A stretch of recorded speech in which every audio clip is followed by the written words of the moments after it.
प्रभु यीशु मसीह में आप सबों को जय मसीह की। आइए हम आज संडे सर्विस में इकट्ठे हुए हैं ताकि परमेश्वर को धन्यवाद करें। आइए हम प्रार्थना में चलेंगे। हे सर्वशक्तिमान परमेश्वर, हमारे कर्ता त्राता, हम अधम पापी तेरे सामने मान लेते हैं कि हम स्वभाव से ही पाप में अशुद्ध हैं और कि हमने मनसा वाचा और करना से तेरे विरुद्ध पाप किया है। इसलिए हम तेरे अनुग्रह को खोजने और प्राप्त करने के लिए प्रभु यीशु मसीह के द्वारा तेरे अपार दया के शरण लेते हैं।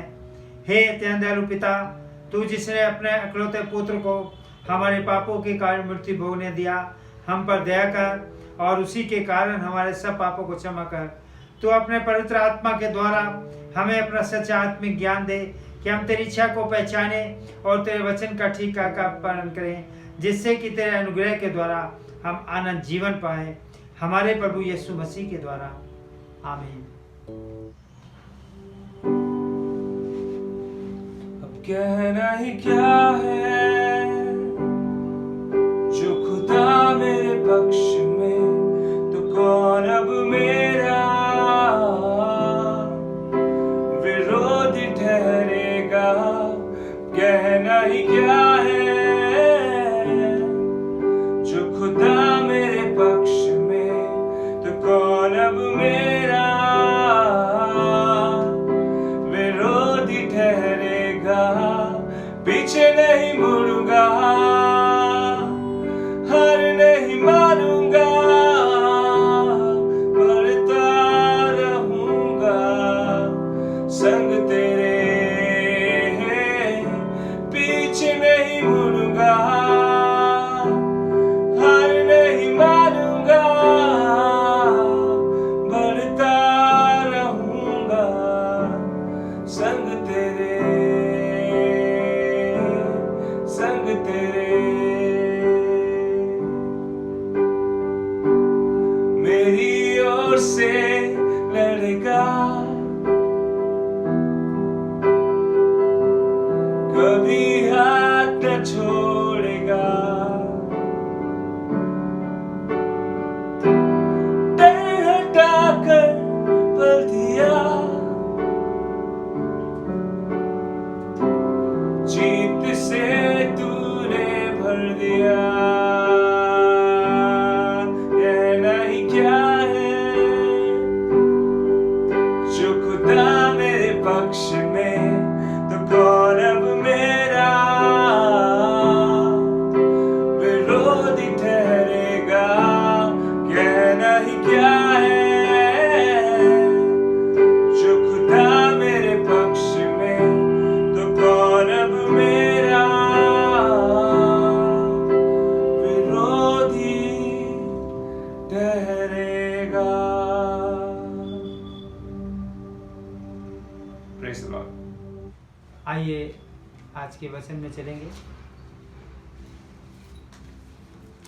और आज का वचन जो परमेश्वर ने हमारे लिए रखा है वो है नीति वचन और उसका 18 बाप और उसकी 12वीं आयत। नीति वचन 18 और उसकी 12वीं आयत। यहाँ लिखा है, नाश होने से पहले मनुष्य के मन में घमंड और महिमा पाने से पहले नम्रता आती है। दो चीजें हैं। पहला, अगर बर्बादी आती है, नाश होता है, तो समझ लो हमारे जीवन में, हमारे मन में घमंड है। और अगर परमेश्वर का अनुग्रह आता है, परमेश्वर की आशीष आती है, परमेश्वर की बरकत आती है, तो हमें समझ लेना चाहिए कि हमारा जीवन नम्रता से चल रहा है। क्योंकि हम देखते हैं कि जब कहीं भी हम कहीं पर धुआं उठते देखते हैं तो हम समझ जाते हैं कि यहाँ आग लगी। जब हम बादलों को देखते हैं और वो गरज रहे होते हैं तो हम समझ जाते हैं कि बरसात आने वाली है। इसलिए अगर जीवन में घमंड आ गया है तो हमें समझ लेना चाहिए कि हमारा नाश होने वाला है। और अगर हमारा जीवन नम्रता से चल रहा है, हलीमी से चल रहा है, दीनता से चल रहा है, तो हमें समझ लेना चाहिए कि हमारा जीवन अब आशीषित होने वाला है। क्योंकि आज के वचन को बाइबल में हम 3 भविष्यद्वक्ताओं के द्वारा एक ही बात को रिपीट किया गया, और जब कोई बात 3 बार रिपीट होती है तो वो हमारे जीवन के लिए बहुत जरूरी है। पहला नीति वचन सुलेमान बता रहे हैं कि नाश होने से पहले घमंड आता है और आशीष पाने से पहले हमारे जीवन में नम्रता आती है। याकूब की पत्री में याकूब लिख रहे हैं, वह तो और भी अनुग्रह देता है, इस कारण वह लिखा है कि परमेश्वर अभिमानियों का विरोध करता पर दीनों पर अनुग्रह करता है। याकूब की पत्री उसका 4 बाब की 6 आयत बता रही है कि जब परमेश्वर अनुग्रह देता है, जब हमारा जीवन नम्रता से चलता है, हलीमी से चलता है, दीनता से चलता है, तो परमेश्वर हम पे अनुग्रह करता है, हमें आशीष देता है। लेकिन अभिमानियों का परमेश्वर विरोध करता है। जो घमंडी हैं, परमेश्वर उनके विरोध में रहता है। और याकूब की पत्री में याकूब लिख रहे हैं, और पतरस की पत्री में यही बात पहला पतरस उसके 5 बाब की 5वीं आयत बता रही है। इस प्रकार है नवयुग को तुम भी प्राचीनों के अधीन रहो, वरन तुम सब के सब एक दूसरे के भी सेवा करते रहो। पतरस यहां पर अपनी पत्री में बताना चाहते हैं कि यह युग को याकूब बुजुर्गों के लिए कह रहा है और पतरस जवानों के लिए कह रहे हैं कि तुम अपने बुजुर्गों के, अपने प्राचीनों के अधीन रहो, और तुम सब के सब एक दूसरे की सेवा करते रहो।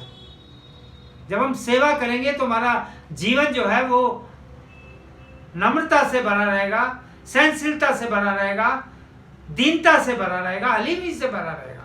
और जब हमारा जीवन ऐसा होगा तो परमेश्वर हमें आशीष देगा, अनुग्रह करेगा, दया करेगा, रहम करेगा। इसलिए दीनता से कमर बांधे रहो, क्योंकि परमेश्वर अभिमानियों का विरोध करता है। दीनता से, हलीमी से, नम्रता से अपनी कमर कस के रहो। अगर हम कमर को कस के बांधेंगे नहीं तो वो हमारी पैंट जो है वो गिर जाएगी। इसीलिए नौजवान अपनी जब ड्यूटी पर खड़ा होता है, स्टैंड होता है, तो वो अपनी कमर को कसता है। अगर हम अपने जीवन में आशीष पाना चाहते हैं, बरकतें पाना चाहते हैं, तो हमें अपनी कमर नम्रता से भरना है, दीनता से, हलीमी से भरना है। क्योंकि प्रभु का वचन कहता है कि धन्य है वो लोग जो नम्र है, क्योंकि पृथ्वी के अधिकारी होंगे। हमारा जीवन अगर नम्रता से भरा हुआ है, दया से भरा है, हम एक दूसरे की सेवा करते हैं, एक दूसरे पर रहम करते हैं, एक दूसरे का ख्याल करते हैं, तो हम परमेश्वर से आशीष पाते हैं। लेकिन अगर हमारा जीवन घमंड से भरा हुआ है तो हम नाश होने के लिए तैयार हैं। बहुत से लोग कहते हैं हम तो कोई घमंड नहीं करते, हमारे अंदर तो कोई घमंड नहीं है। लेकिन आज परमेश्वर का वचन आपको बताना चाहता है कि आपके जीवन में घमंड है। जिसका जीवन बर्बादी की ओर जा रहा है, जिसका जीवन कंगाली की ओर जा रहा है, जिसका जीवन परेशानियों की ओर जा रहा है, जो लोग इस दुनिया में दुखी और परेशान हैं, समझ लो उनके जीवन में घमंड है। और वो ये कहते हैं कि हमारे जीवन में कोई घमंड नहीं है। तो आज परमेश्वर का वचन आपको बताना चाहता है कि हमारे जीवन में घमंड है, और वो कैसा घमंड है। नीति वचन उसका 27 बाब की पहली आयत हमें बताना चाहती है। अगर हम देखें, यहां लिखा है, कल के दिन के विषय में डींग मत मार, क्योंकि तू नहीं जानता कि दिन भर में क्या होने वाला है। हम घमंड करें कल के दिन के लिए कि कल तो हम फॉरेन कंट्री चले जाएंगे, हमारे पास तो पैसा ही पैसा होगा, हमें किसी बात की घटी नहीं होगी। लेकिन प्रभु का वचन बताता है, सुलेमान बादशाह बताना चाहते हैं कि तू कल के विषय में घमंड मत कर, डींग मत हार, क्योंकि कल के दिन के विषय में तू नहीं जानता कल क्या होने वाला। कल का घमंड कि कल तो हम ये करेंगे, कल हम वो करेंगे, कल हमारा ऐसा होगा। लेकिन प्रभु का वचन बताता है कि कल के विषय में घमंड मत कर, क्योंकि तू नहीं जानता कि कल का दिन कैसा होगा। इंसान का जीवन है ही क्या? लिखा हुआ है, दूसरा जो घमंड है वो है गौरव का घमंड।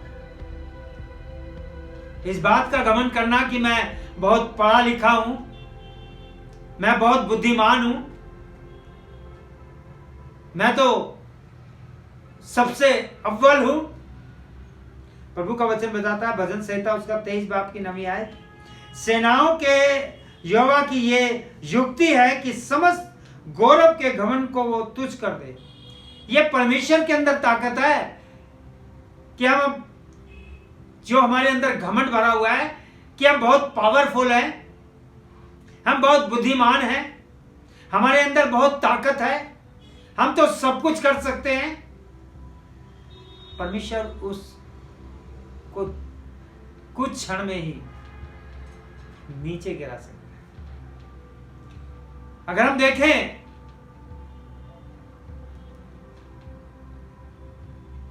दाऊद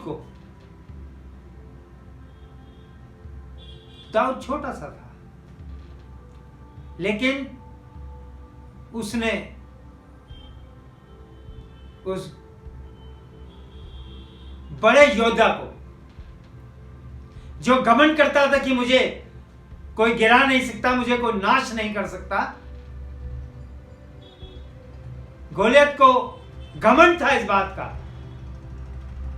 कि मेरे अंदर पावर है, मैं लंबा चौड़ा हूं, मुझे कोई नहीं गिरा सकता, मुझे कोई नाश नहीं कर सकता। लेकिन परमेश्वर को देखिए, परमेश्वर ने दाऊद को वो ताकत दी, अपनी समर्थ दी, जबकि वो छोटा था उससे। परमेश्वर ने दाऊद के द्वारा उसको गिरा दिया, मात दी। इसलिए हमें अपने गौरव पर घमंड नहीं करना। परमेश्वर पल भर में इसको गिरा सकता है, क्योंकि परमेश्वर घमंड करने वालों के विरोध में रहता है। तीसरा, हुस्न का घमंड। मैं बहुत सुंदर हूं, मैं बहुत खूबसूरत नजर आता हूं।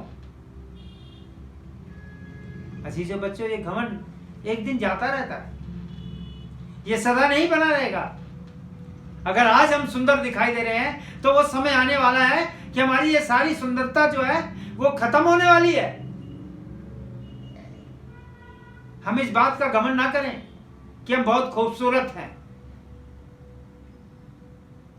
क्योंकि मनुष्य को परमेश्वर ने मिट्टी का बनाया है और एक दिन ये मिट्टी ढलती चली जाती है, ये सुंदरता जाती रहती है, ये सदा नहीं बनी रही। इसलिए हम कभी भी अपने हुस्न का, अपने चेहरे का घमंड ना करें, अपनी सुंदरता का घमंड ना करें, क्योंकि ये एक दिन नाश हो जाएगा। कभी भी हम, चौथा घमंड जो है वो है पैसों का घमंड, दौलत का घमंड। हम दौलत का घमंड ना करें, ये तो नाशवान है। जो इस दुनिया में आया है, जब वो इस दुनिया से जाएगा तो क्या उसकी दौलत उसके साथ जाएगी? क्या उसका पैसा उसके साथ जाएगा? हम पैसे का घमंड क्यों करें? एक धनवान व्यक्ति के बारे में यीशु मसीह ने बताया कि एक धनवान व्यक्ति था, जब वो उसके पास आया तो उसके पास बहुत दौलत थी और उसने कहा मैं परमेश्वर के राज में जाने के लिए क्या करूं। प्रभु यीशु मसीह ने उससे कहा तू अपना सारा धन दौलत जो है वो गरीबों को बांट दे और तू मेरे पीछे हो ले। उसके पास तो दौलत थी, धन का घमंड था उसके अंदर, और वो प्रभु यीशु मसीह को छोड़ के चला गया। इसलिए कभी भी हम दौलत का घमंड ना करें, मन का घमंड। कुछ लोग ऐसे होते हैं जो मन ही मन में अपना घमंड दिखाते हैं। मेरे पास 4 बच्चे हैं, मेरे पास इतनी औलाद है, मेरे बच्चे मेरे साथ ऐसा व्यवहार करते हैं। हम नहीं जानते कि हमारे बच्चों के बारे में हमारा जीवन कैसा होगा। हम दुनियावी चीजों को लेकर अपने मन में घमंड करते हैं, लेकिन नीति वचन में सुलेमान ने कहा है कि तू अपने मन में घमंड मत कर, क्योंकि घमंड से पहले नाश आता है। और 7वां जो घमंड है वो है तजुर्बों का घमंड, कि हम बहुत पढ़े लिखे हैं, बहुत बुद्धिमान हैं, हमें बहुत एक्सपीरियंस है, हम बहुत तजुर्बेकार हैं। कई बार हमारे जीवन में ऐसा होता है और हम उसमें गिर जाते हैं, क्योंकि तैराकी जो है वो डूबता है। जो पानी में जाएगा नहीं वो डूबेगा कैसे? जो ये कहेगा कि मुझे बहुत अच्छा तैरना आता है, बहुत बढ़िया एक्सपीरियंस है मेरा, वही डूबता है। इसलिए अपने एक्सपीरियंस पे कभी भी घमंड ना करें। इसके लिए मैं आपको एक बात बताना चाहता हूं। टाइटैनिक जहाज के बारे में आपने सुना होगा। 1912 के अंदर जब ये जहाज बनकर तैयार हुआ तो प्रेस रिपोर्टर आए और उन्होंने जहाज बनाने वाले से पूछा कि इसके बारे में आप बताओ, ये कैसा है। उसने कहा बहुत अच्छा है, बहुत बढ़िया बनाया है मैंने। लेकिन दूसरी बात उसने कही कि अगर खुदा भी उतर कर आ जाए तो इसको डुबा नहीं सकता। उसने घमंड किया इस बात पर कि जिसे मैंने बनाया है ये कभी डूबेगा नहीं, और इसीलिए उसने कहा कि अगर खुदा भी उतर कर आ जाए और वो उसे डुबाना चाहे तो वो डूबेगा नहीं। और अजीजों, आपने देखा होगा सन 1912 के अंदर टाइटैनिक जहाज जो था वो पूरा का पूरा समुद्र में समा गया। इसलिए हमें अपने तजुर्बे का घमंड नहीं करना है, अपने एक्सपीरियंस का घमंड नहीं करना है, क्योंकि ये घमंड जो है हमारे जीवन में हमें नाश की ओर ले जाता है। लेकिन हमें करना क्या है? हमें अपने जीवन को हलीम बनाना है। हमारा जीवन नम्रता से भरा होना चाहिए, हमारा जीवन दीनता से भरा होना चाहिए, हमारा जीवन भलाई से भरा होना चाहिए।